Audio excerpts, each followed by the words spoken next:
22 তারিখ থেকে আমাদের আগরতলা চিলড্রেন পার্কে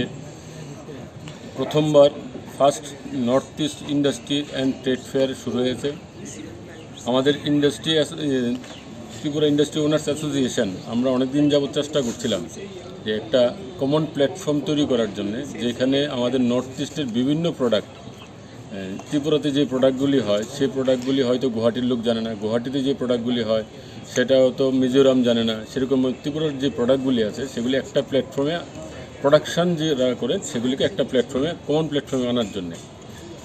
সেই চেষ্টাকে আমরা বাস্তবায়িত করার জন্য আমরা ইউনিভার্সাল এক্সপোকে আমরা অ্যাডভার্টাইজমেন্ট এজেন্সিকে আমরা রিকোয়েস্ট করি। তারা আমাদের রিকোয়েস্টকে সাড়া দেন এবং প্রথমবার আমাদের এই ত্রিপুরাতে ইন্ডাস্ট্রি ফেয়ার শুরু হয়েছে এবং ভবিষ্যতে আমরা সারা নর্থ ইস্টে ফেয়ারটাকে ছড়াবো, যেন একটা প্ল্যাটফর্মে বুঝতে পারি যে কোথায় কী প্রোডাকশান হচ্ছে নর্থ ইস্টে। সেই কমন প্ল্যাটফর্মটাকে এক জায়গায় করার জন্যেই আমাদের প্রধান উদ্দেশ্য।